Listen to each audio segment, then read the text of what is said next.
छोटी दुकानों को आज बड़ी दुकानों में बदल दिया है। सोशल मीडिया वो है जिसके जरिए बच्चे अपने विचारों को पूरी दुनिया के सामने प्रकट कर सकते हैं। इसका एक उदाहरण पूरी दुनिया के सामने है नेपाल। नेपाल जहां एक भ्रष्ट सरकार केवल 2 दिनों में पूरी दुनिया के सामने आ गई। जो बातें और मुद्दे सरकार जनता से छुपाकर और दबाकर रखना चाहती थी, वो भी सोशल मीडिया की वजह से बाहर आ गई। सोशल मीडिया कोई दुश्मन नहीं, ये तो हमारी आवाज का संगम है। अगर आप भी अपने परिवार से दूर रहते हैं तो सोशल मीडिया ही वो है जो आपको अपने परिवार से जोड़ के रखता है। अब हम स्वास्थ्य क्षेत्र के बारे में बात करते हैं। सोशल मीडिया के जरिए अब कुछ ऐसी आधुनिक तकनीकें आ गई हैं जिससे बीमारी के कुछ लक्षण दिखने पर ही बीमारी का पता लगाया जा सकता है। आजकल कुछ डॉक्टर सोशल मीडिया के जरिए स्वास्थ्य संबंधित जानकारी भी दे देते हैं। क्या आपको अभी भी लगता है कि सोशल मीडिया एक हमारे लिए नुकसानदायक है? इन सबकी बातों पर गौर करें तो लोग पूरे दिन सोशल मीडिया पर लगे रहते हैं, पर इन्हें ये भी समझना चाहिए कि सोशल मीडिया हमारे लिए रोजगार का जरिया है। यदि यूट्यूबर्स की बात करें तो सोशल मीडिया ही वो प्लेटफॉर्म है जिसके जरिए लाखों युवाओं के लिए नए अवसरों के द्वार खुल रहे हैं। आपको ये बात जान के हैरानी होगी कि दुनिया में 45% यूट्यूबर्स भारतीय हैं। भारतीय यूट्यूबर्स केवल मनोरंजन ही नहीं कर रहे हैं, बल्कि देश को मजबूती प्रदान कर रहे हैं। आंकड़े बताते हैं कि भारतीय यूट्यूबर्स ने भारत की जीडीपी में 19,000 करोड़ रुपए, आपने सुना, 29,000 करोड़ रुपए का योगदान दिया है। गलती मंच की नहीं, सोच की होती है और बुराई इंसान की नीयत से होती है। अंत में मैं आपसे फिर वही प्रश्न पूछना चाहूंगी, क्या आपको अभी भी लगता है कि सोशल मीडिया हमारे लिए हानिकारक है? सोशल मीडिया गलती नहीं, ये तो आजादी का नारा है। जिसने चलाया इसे सही वही असली सितारा है। जिसने सही चलाया इसे वही असली सितारा है। धन्यवाद। बहुत ही शानदार प्रस्तुति थी। घर बैठे हम दर्शन करते इन लोगों की दुनिया की। लोगों को अट्रैक्ट करने के लिए नए नए फीचर्स लाया है। कहीं स्टेटस तो कहीं फिल्टर की मोह माया है। आलम ऐसा है कि जनाब सोते जागते सिर्फ इसका ही ख्याल आया है। कितने लाइक्स, कितने कमेंट्स, कितना एंगेजमेंट पाया है। नमस्कार आदरणीय प्रधानाचार्य, अध्यापक गण एवं मेरे प्रिय साथियों, मैं गर्विता सेठिया कक्षा 7वीं में ब्लू हाउस का प्रतिनिधित्व कर रही हूँ। मैं आज आपके समक्ष एक ऐसा विषय प्रस्तुत करने जा रही हूँ जो हम सभी के जीवन में गहराई से जुड़ा है। क्या सोशल मीडिया बच्चों के लिए लाभकारी है या हानिकारक? मेरे पक्ष में सोशल मीडिया बच्चों के लिए हानिकारक है। साथियों, आज सोशल मीडिया हमारे दिनचर्या का हिस्सा बन चुका है। यूट्यूब, फेसबुक, व्हाट्सएप, इंस्टाग्राम और न जाने क्या क्या। लेकिन क्या आपने कभी सोचा है ये आधुनिक तकनीक हमें जोड़ने के साथ साथ कितना तोड़ भी रही है? जैसे समय की बर्बादी, लोग 5 मिनट के लिए मोबाइल उठाते हैं लेकिन 2 घंटे कब बीत जाते हैं उन्हें पता ही नहीं चलता। यह समय जो पढ़ाई, परिवार के रचनात्मक कार्यों में लग सकता था, वह रील स्क्रॉलिंग में बर्बाद हो जाता है।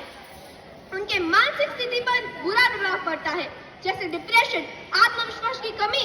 ये सब सोशल मीडिया की ही देन है। अब मैं यहाँ पे बैठे सभी सदस्यगणों को बताना चाहूंगी कि सोशल मीडिया के अत्यधिक उपयोग से बच्चे घंटों तक स्क्रीन के सामने बैठे रहते हैं। इससे उनकी आंखों की रोशनी और सोचने की क्षमता पर बुरा प्रभाव पड़ता है। शारीरिक गतिविधियां कम होने की वजह से उनमें कमजोरी बढ़ने लगती है। सोशल मीडिया पर बच्चों को आसानी से हिंसक या उनकी उम्र के अनुसार सामग्री देखने को मिल जाती है, लेकिन ऐसा कंटेंट उनके मानसिक विकास और नैतिक सोच पर बुरा प्रभाव डालता है। ऑनलाइन गेम्स की बच्चों में आदत पड़ गई है। अब मैं मेरे विपक्ष की तरफ से पूछना चाहूंगी कि क्या इन खेलों की वजह से उनमें चिड़चिड़ापन, गुस्सा और एकाग्रता की कमी नहीं देखने को मिलती? क्या इन खेलों की वजह से वह अपना मानसिक संतुलन नहीं खो बैठते हैं? सोशल मीडिया पे हम जो कुछ भी पोस्ट करते हैं वो कहीं ना कहीं किसी न किसी रूप से रिकॉर्ड हो रहा होता है। आदत बन जाए, नशा बन जाए तो केवल नुकसान ही पहुंचाता है। हमें सोशल मीडिया का सदुपयोग करना चाहिए, दुरुपयोग नहीं। अपने अपने शब्दों को यही विराम देते हुए अपना स्थान ग्रहण करती हूँ। धन्यवाद।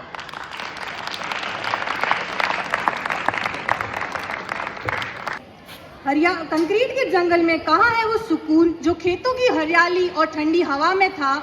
आओ लौट चले अपनी जड़ों की ओर जहाँ प्रकृति की गोद में जीवन खिलता था। सुप्रभात आदरणीय प्रधानाचार्य, माननीय शिक्षकगण, निर्णायक मंडल और मेरे सहपाठी। आज मैं प्रियांशी जाखड़ कक्षा 10वीं अ से ब्लू हाउस का प्रतिनिधित्व करते हुए विज्ञान और तकनीक हमें प्रकृति से दूर कर रहे हैं या नहीं विषय के पक्ष में अपने विचार प्रस्तुत करने हेतु उपस्थित हूँ। सवाल ये नहीं है कि विज्ञान ने हमें क्या दिया, सवाल ये है कि विज्ञान ने हमसे क्या छीन लिया। हाँ, विज्ञान ने हमें ऊर्जा, शिक्षा, ज्ञान और तेज साधन दिए, पर बदले में हमें क्या मिला? बदले में हमें मिला प्रकृति का वो उजड़ा पल्लू जिसके नीचे आज सांस लेना भी मुश्किल हो चुका है। मैं विपक्षी दल से यह सवाल पूछना चाहूंगी, क्या प्रकृति को सबसे अधिक क्षति पहुंचाने वाला विज्ञान ही नहीं? क्या इतना नुकसान पहुंचाने के बाद में प्रकृति को पास लाने का दावा गलत नहीं?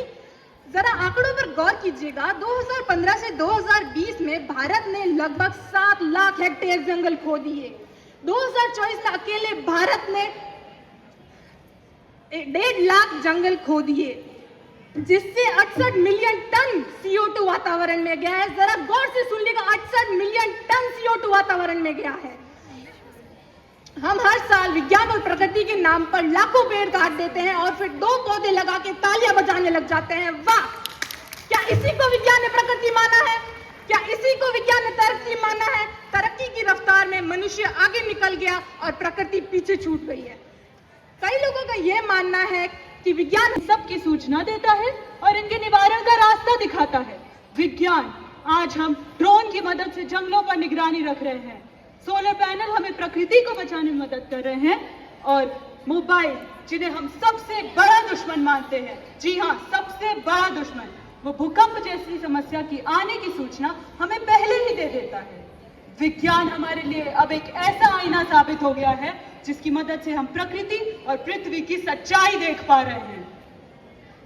इतना ही नहीं, इसीलिए कहा जाता है कि विज्ञान और प्रकृति को कभी टकराने नहीं देना चाहिए, जबकि इन्हें साथ लेकर निरंतर आगे बढ़ते रहना चाहिए। जी हाँ, इन्हें साथ लेकर निरंतर आगे बढ़ते रहना चाहिए, क्योंकि तभी हमारा विकास मुमकिन हो पाएगा। इसके कई सारे उदाहरण हो सकते हैं, जैसे विश्व स्वास्थ्य संगठन के द्वारा जारी किए गए रिपोर्ट के अनुसार साल 2000 से लेकर 2020 तक में हमने 1.8 अरब लोगों को स्वच्छ पेयजल पहुंचाया है। भारत सरकार की सौर ऊर्जा मिशन के अंतर्गत साल 2030 तक उन्होंने यह लक्ष्य बनाया है कि 500 गीगावाट तक का गैर जीवाश्म ऊर्जा पैदा किया जाना शुरू करेंगे। इसरो और नासा जैसी संस्थानें हमें आने वाले प्राकृतिक उपादानों की सूचना पहले ही दे देती हैं, जिसकी मदद से हम लाख नहीं बल्कि करोड़ों लोगों का जीवन बचाने में सक्षम हो पाए हैं। जी हाँ, करोड़ों लोगों का जीवन।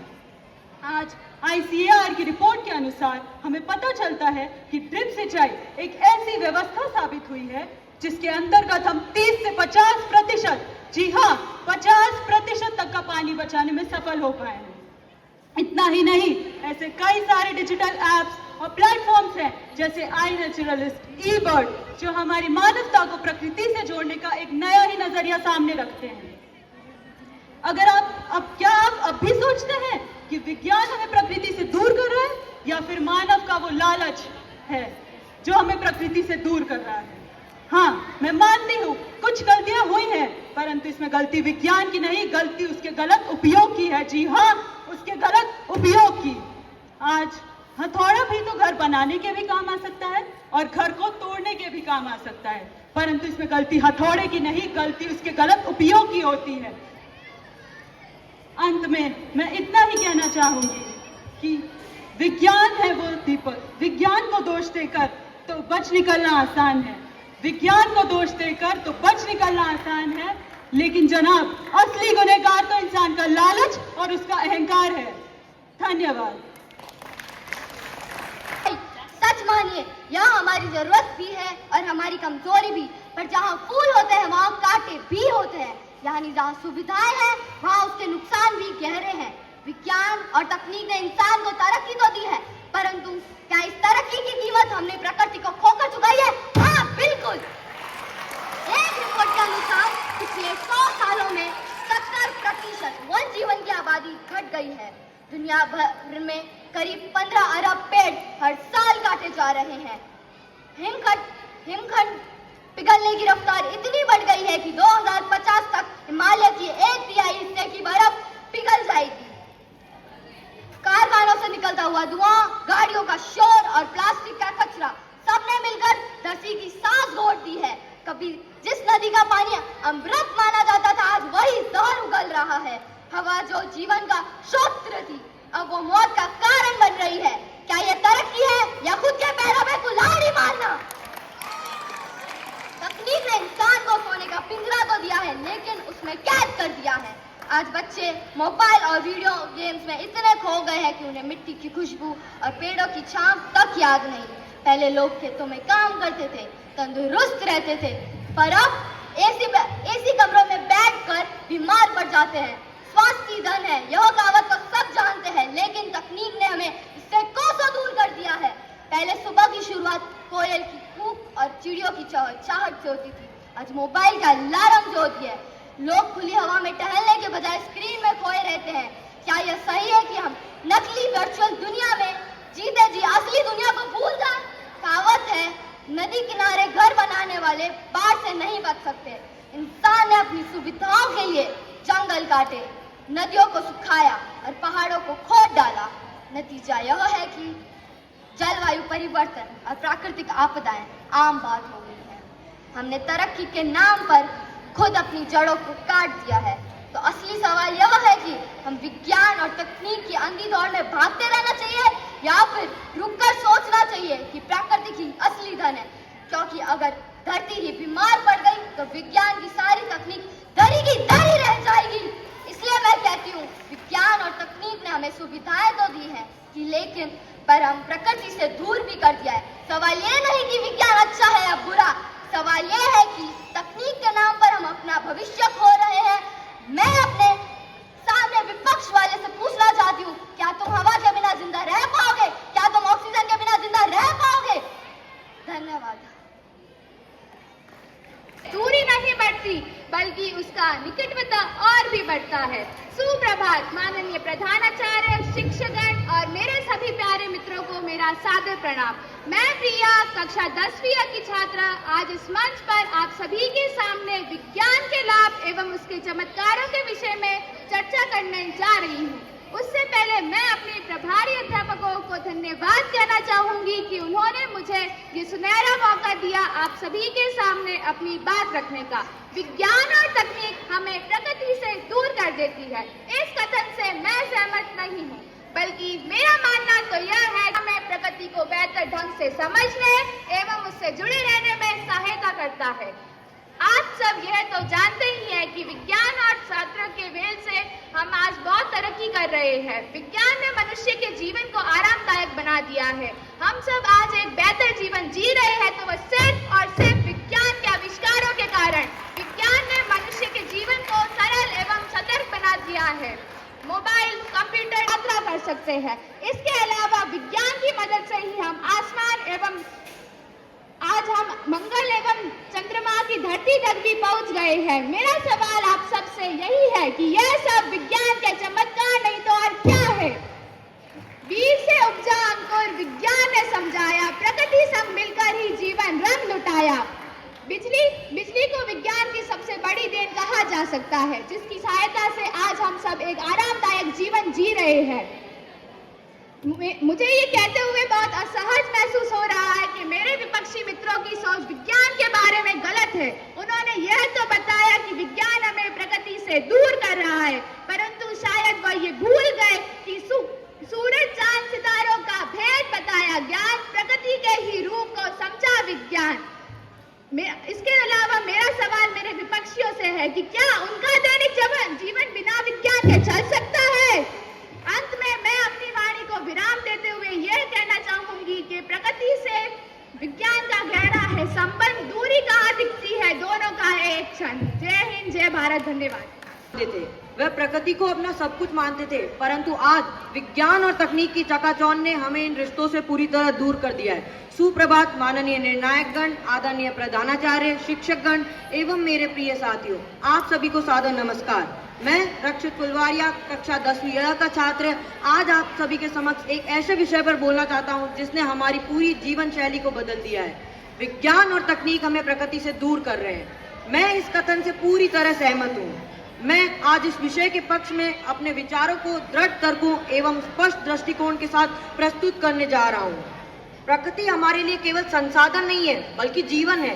विज्ञान तो केवल प्रकृति को समझने के लिए हमारे लिए एक संसाधन है, और वही संसाधन अब हमें प्रकृति से दूर कर रहा है। विज्ञान और तकनीक ने निसंदेह हमारी प्रगति में काफी सहायता की है, परंतु अब ये आधुनिकीकरण और प्रगति इतने तेज हो चुके हैं कि वह वास्तविक मानव जीवन और प्रकृति के साथ हमारे रिश्ते को पीछे छोड़ चुके हैं। हमने घर बैठे सोशल मीडिया यानी जनसंपर्क माध्यम की सहायता से कई मित्र बनाए, परंतु हम अपने पास बैठे प्रियजनों को खो दिया। वह दृश्य अब लुप्त हो चुका है जिसमें कभी बच्चे खेल के मैदानों में खेला करते थे, और वही बच्चे आज उपकरणों पर खेलना ज्यादा पसंद करते हैं। अब आप ही कल्पना कीजिए, एक बच्चा जिसने जंगल केवल डिस्कवरी चैनल पर देखा है, क्या वो कभी प्रकृति से जुड़ पाएगा? विज्ञान और तकनीक ने निसंदेह हमारे जीवन को सरल बना दिया है, परंतु अब हमारा जीवन इतना सरल हो चुका है कि हम पूरी तरीके से विज्ञान और तकनीक पर निर्भर हो चुके हैं। पहले लोग सूरज की किरणों और जैसा कि मेरे प्रतिद्वंदी का मत है कि विज्ञान और तकनीक हमें प्रकृति से दूर कर रहे हैं, परंतु इस बात से मैं असहमत होकर ये कहना चाहूँगा, विज्ञान और तकनीक हमें प्रकृति को बेहतर ढंग से समझने, उसकी रक्षा करने एवं उससे जुड़ने में हमको मदद करती है। हालांकि विज्ञान का नकारात्मक प्रभाव तब पड़ता है जब हम इसे सही ढंग से और जिम्मेदारी से उपयोग ना करें तब। जो भी प्रकृति के शुभचिंतक वैज्ञानिक रहे, उन्होंने हमेशा विज्ञान की सहायता से प्रकृति के संरक्षण एवं उसके बचाव के बारे में चिंतन किया है, ना कि उसके विनाश के लिए। यदि बात है परमाणु हथियारों की, तो इनका निर्माण स्वयं मनुष्य जाति के द्वारा ही किया गया है। इससे स्पष्ट रूप से सिद्ध होता है कि विज्ञान तो एक पुतला है जिसका प्रयोग करके स्वयं मनुष्य जाति ने ही स्वतः ही खुद को प्रकृति से दूर किया है, ना कि केवल विज्ञान ने। हरित क्रांति यानी कि ग्रीन रिवोल्यूशन सन 1960 में लाया गया, जो कि उन्नत बीज, रासायनिक उर्वरक और कीटनाशक और आधुनिक सिंचाई तकनीकों का उपयोग करके मुख्य रूप से गेहूं और चावल जैसी फसलों की उपज में भारी वृद्धि का कारण था। इसका मुख्य उद्देश्य भुखमरी को समाप्त करना और खाद्य उत्पादन में आत्मनिर्भरता हासिल करना था। परंतु कुछ लोगों ने अधिक धन कमाने की लालसा में अपने स्वार्थ को बढ़ावा देकर इन रासायनिक उर्वरकों का इतना इस्तेमाल किया, इतना उपयोग किया कि इसका दुष्प्रभाव न कि केवल मनुष्य जाति के ऊपर पड़ा, बल्कि जलीय जंतुओं पर भी पड़ा। वायु प्रदूषण एक बहुत बड़ा मुद्दा है। मैं स्वीकार करता हूँ कि वाहनों के धुओं के कारण यह वायु प्रदूषण फैल रहा है, परंतु इन वाहनों का निर्माण हमारी सुविधाओं के लिए हुआ है, जो कि अधिक दूरी को कम समय में पूरा करने में लाभकारी है। वायु प्रदूषण का सवाल तो कोई भी उठा सकता है, परंतु कोई भी अपने अंतर मन में ये विचार भी नहीं करता कि 5-10 मिनट की भी दूरी को तय करने में यदि वो इन वाहनों का उपयोग ना भी करे तो उसका क्या ही बिगड़ जाएगा। और हमको ये नहीं भूलना चाहिए कि वायु प्रदूषण का दूसरा कारण पेड़ों की कटाई भी है। यदि हम चाहे तो दृढ़ संकल्पित होकर अधिक पेड़ लगाकर हम वायु प्रदूषण को उचित स्तर पर ले जा सकते हैं। इलेक्ट्रिक वाहनों का भी उपयोग करके हम वायु प्रदूषण को उचित स्तर पर ले जा सकते हैं। मेरे प्रतिद्वंदी ने सोशल मीडिया पर भी सवाल उठाया। लोग आज सोशल मीडिया पर सवाल उठाते हैं कि सोशल मीडिया मनुष्य को प्रकृति से दूर कर रहा है, परंतु लोग सोशल मीडिया का उपयोग मुख्य रूप से लोगों को दुनिया भर से जोड़ना एवं विचारों का तेजी से आदान प्रदान करना है। परंतु कुछ मनुष्य ने सोशल मीडिया का उपयोग मनोरंजन के लिए अधिक करते हैं। इससे ये सिद्ध होता है कि उपकरणों ने हमें प्रकृति से दूर नहीं, बल्कि हमने स्वतः ही इनको स्वीकार किया है। लोग आज शारीरिक खेलों की बजाय इन उपकरणों के मनोरंजन में अधिक लगा रहे हैं, क्योंकि लोगों की शारीरिक खेलों की अंदर रुचि नहीं रह गई है। भारत में कोविड-19 महामारी के दौरान हम विज्ञान के योगदान को कैसे भूल सकते हैं। वैज्ञानिक अनुसंधान, तकनीकी नवाचारों और जागरूकता फैलाने के प्रयासों से महामारी के प्रभाव को कम करने में विज्ञान का अधिक योगदान रहा। भारतीय वैज्ञानिकों और फार्मा कंपनियों ने स्वदेशी वैक्सीन विकसित करने और बड़े पैमाने पर उत्पादन करने में बड़ी भूमिका निभाई है। अंत में मैं बस यही कहना चाहूँगा कि विज्ञान कभी विनाश नहीं, विकास की राह दिखाता है। यदि हम उन वीर्स को छोड़कर कुछ समय प्रकृति को समझे तो हम स्वतः ही प्रकृति के करीब चले जाएंगे। इसलिए विज्ञान के ऊपर दोषारोपण करना उचित नहीं होगा। अतः मेरे विचार से विज्ञान प्रकृति की शत्रु न होकर पूरक सिद्ध हो सकती है, बशर्ते कि दोनों का उचित दोहन हो। अंत में मैं अपनी वाणी में विराम देता हूँ। धन्यवाद। उसकी प्रतिनिधि आज आप सभी के सामने इस मंच पर एक ऐसी सच्चाई सामने रखने वाली हूँ जिसे हम सब जानते हैं लेकिन स्वीकारना नहीं चाहते। विज्ञान ने विकास नहीं, विनाश भी रचा है। इसने एटम बम, परमाणु हथियार, तथा रासायनिक खेती दी है। इसी विज्ञान का प्रयोग करके और अमेरिका ने विश्व युद्धों में जापान पर जो एटम बम गिराए, उसके कारण आज तक वहां के लोगों को कैंसर जैसी बीमारी का, विकासात्मक समस्याओं का तथा मानसिक अस्थिरता का सामना करना पड़ रहा है। हमने अत्यधिक रासायनिक खाद तथा कीटनाशकों का प्रयोग कर पंजाब की उपजाऊ जमीन को बंजर बना दिया। तकनीक ने जोड़ा नहीं, तोड़ा है। हमें सोशल मीडिया से जोड़कर वास्तविक रिश्तों से तोड़ दिया। अब बच्चे खेल के मैदान में नहीं, मोबाइल की स्क्रीन पर खेलते हैं।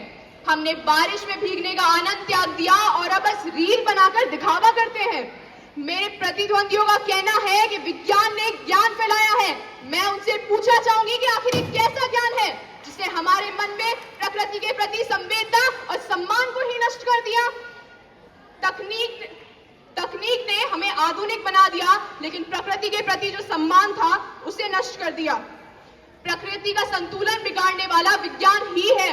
इसी विज्ञान और तकनीक का प्रयोग करके हमने पहाड़ों को काटकर सड़कें बना दी, वनों की कटाई की, गाड़ियां बना के वायु प्रदूषण किया, जिसके कारण आज हमें भूस्खलन और बादल फटने ऐसी समस्याओं का सामना करना पड़ रहा है।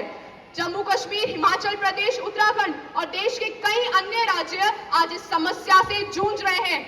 मैं अपना पक्ष रखते हुए ये कहना चाहूंगी कि आज अत्यधिक कीटनाशकों का प्रयोग करके और रासायनिक खाद का प्रयोग करके हमने हमारी थालियों में पौष्टिक भोजन नहीं बल्कि कीटनाशक परोसे हैं। मेरे प्रतिद्वंदियों का कहना है कि तकनीक से जीवन लंबा हुआ है। वाह, चलो सही है, लेकिन अब क्या ये जीवन हरियाली से भरा है? बिल्कुल नहीं, ये एसी में घुटता हुआ जीवन है। हमने एआई में भावनाएं ढूंढी, लेकिन पेड़ों को काटकर असली भावनाओं को मार दिया। आज इसी तकनीक और विज्ञान के अत्यधिक प्रयोग के कारण लोग कैंसर, डायबिटीज और अस्थमा जैसी बीमारियों का शिकार हो रहे हैं।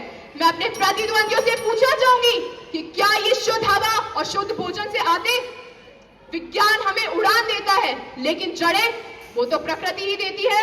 मैं विज्ञान को मना नहीं कर रही हूँ, मैं बस इतना कहना चाहती हूँ कि जब ये विज्ञान की रफ्तार हमसे हमारी सांसें, हमारी धरती, हमारी नदियां और हमारे पेड़ भी छीन ले, तो ये विज्ञान विकास नहीं प्रलय लाता है, और उसका सहयोग करने वाले ये प्रकृति के विनाशक है। इसलिए मैं विरोध करती हूँ उस विज्ञान का, उस तकनीक का जो हमें हमारी जड़ों से काटकर कृत्रिमता में फंसा रहा है। धन्यवाद। आप प्रकृति की रक्षा करेंगे तो प्रकृति आपकी रक्षा करेगी, और आज के इस युग में प्रकृति की रक्षा करने का सबसे अच्छा साधन है विज्ञान। सुप्रभात आदरणीय प्रधानाचार्य महोदय, सम्माननीय निर्णायकगण, पूज्य शिक्षकावृंदन और मेरे प्यारे मित्रों, आज मैं ऋषि कक्षा 10वीं अ से ब्लू हाउस का प्रतिनिधित्व करते हुए विज्ञान वाद विवाद के विषय की विज्ञान और तकनीक हमें प्रकृति से दूर करी है के विरुद्ध में अपने तर्क रखने आया हूं। मैं इस बात का पुरजोर खंडन करता हूं कि विज्ञान ने हमें प्रकृति से दूर किया है। विज्ञान वो आंखें, वो सूक्ष्मदर्शी, वो दूरबीन है जिन्होंने हमें प्रकृति के उन रहस्यों को दिखाया जिन्हें हम कभी खुली आंखों से नहीं देख सकते थे। अब मेरे विपक्षी मित्रों ने यह तर्क दिया कि विज्ञान ने हमें उद्योग दिया और उद्योगों से प्रदूषण फैला। मैं कहता हूं कि इसका समाधान किसने दिया? यह विज्ञान ही तो है जिन्होंने हमें अक्षय ऊर्जा, सौर ऊर्जा, वायु ऊर्जा दी, जिससे हम प्रदूषण को कम कर पाए। अब मेरे विपक्ष ने मित्रों ने यह भी तर्क दिया कि विज्ञान ने हमें मोबाइल फोन दिया और हम मोबाइल फोन से चिपके रहते हैं। मैं ये कहता हूं कि इस मोबाइल फोन ने प्रकृति को हमारे घर तक पहुंचाया है। जब हम इस मोबाइल फोन पे प्रकृति से संबंधित डॉक्यूमेंट्रीज देखते हैं तो हम उसका प्रत्यक्ष रूप से अनुभव कर सकते हैं। अब मैं मेरे विपक्षी मित्रों से एक सवाल पूछना चाहता हूं। जब आप चंद्रमा के बारे में सोचते हैं तो आपसे क्या मानते हैं? पौराणिक कथाओं में चंद्रमा को एक देवता माना गया है, पर आज हमारे भारत का चंद्रयान 3 उसकी मिट्टी का विश्लेषण कर रहा है। क्या यह विज्ञान की सबसे बड़ी उपलब्धि नहीं है? क्या यह विज्ञान का सबसे बड़ा तोहफा नहीं है? अब मैं मेरे विपक्षी मित्रों को थोड़ा आंकड़े दिखाना चाहता हूं। 2006 में जहां हमारे पास 200 बाघ थे, आज हमारे पास 2025 में 3000 से ज्यादा बाघ हैं। 2005 में हम सौर ऊर्जा, वायु ऊर्जा से लगभग 5% ऊर्जा बना रहे थे, परंतु आज 2025 में हम 40% तक ऊर्जा बना रहे हैं। जीपीएस टैगिंग से हम आज बाघों को विलुप्त होने से बचा रहे हैं। सैटेलाइट से हम वनों की अवैध कटाई को रोक रहे हैं। क्या ये विज्ञान से दूरी है? नहीं, ये तो विज्ञान के प्रति हमारे समर्पण का सबसे बड़ा प्रमाण है। ये प्रकृति को भी बचा रहा है। अब मैं मेरे विपक्षी मित्रों से एक सवाल पूछना चाहूंगा। जब आप प्रकृति से जुड़ाव की बात करते हैं तो आपके मन में हल चलाता हुआ किसान तो आता ही होगा। वह मानसून के भरोसे खेती करता है, कम पैदावार के कारण कर्ज में डूबा रहता है और सूखे की चिंता में रहता है। क्या ये असली जुड़ाव है? नहीं, ये तो एक मजबूरी और संघर्ष है। असली जुड़ाव तो विज्ञान ने स्थापित किया है। विज्ञान ने आज से ऐसी 3 प्रमुख तकनीकें दी हैं जिससे वो अपनी जमीन से बात कर सकता है, उसे समझ सकता है। पहली, ड्रोन, उससे वो ये पता लगा सकता है कि जमीन के किस हिस्से में खाद या पानी डालना है। दूसरी, टपक सिंचाई यानी ड्रिप इरिगेशन, इससे वो पानी का संरक्षण करते हुए पौधों तक, जड़ों तक पानी पहुंचा सकता है। तीसरी, मातृ स्वास्थ्य कार्ड, इससे यह गवर्नमेंट की एक स्कीम है जो उसके हाथ में जमीन की स्वास्थ्य रिपोर्ट रख देती है, जिससे वो जमीन में अंधाधुंध केमिकल नहीं डालता बल्कि सही मात्रा में पोषण डालता है। अंत में मैं यही कहना चाहूंगा कि विज्ञान का दोष नहीं, दोष इंसान की सोच में है। विज्ञान तो एक औजार है, आप इसे वन लगाने और काटने के लिए भी प्रयोग कर सकते हैं, या विलुप्त हुए हुए चीते को वापस भी ला सकते हैं, जो कि मानवता के लिए नामुमकिन था, परंतु विज्ञान ने उसे मुमकिन कर दिखाया। इसलिए दोष अपनी सोच को दीजिए, ना कि विज्ञान को। आज का युग आधुनिक युग है और हमें विज्ञान का हाथ पकड़कर प्रकृति के साथ चलना चाहिए, ना कि उसके विरुद्ध जाना चाहिए। धन्यवाद। I am also extremely thankful to both the anchors. They have prepared very well and guided us. So let us all put our hands together.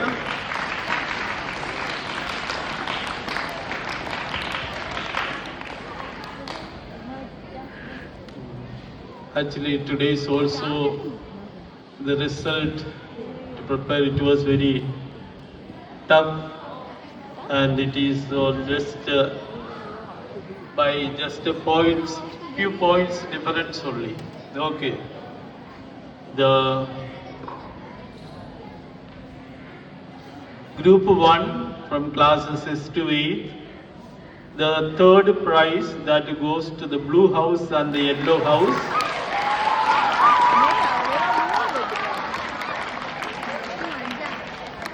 With 78 points. Then the second prize that goes to the red house and the red house. 2 red house, okay. 78.5. There are 2.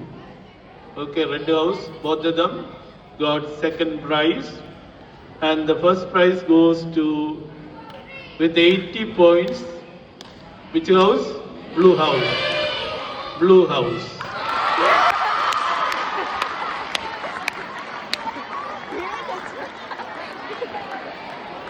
Okay, so the third position that goes to, that is with the 78 points. There are 3 houses or 2 houses. Okay, that is blue house and the red house. Third position. Then the second position that goes to the blue house. Then the first position, first 84.5, first position goes to the greenhouse.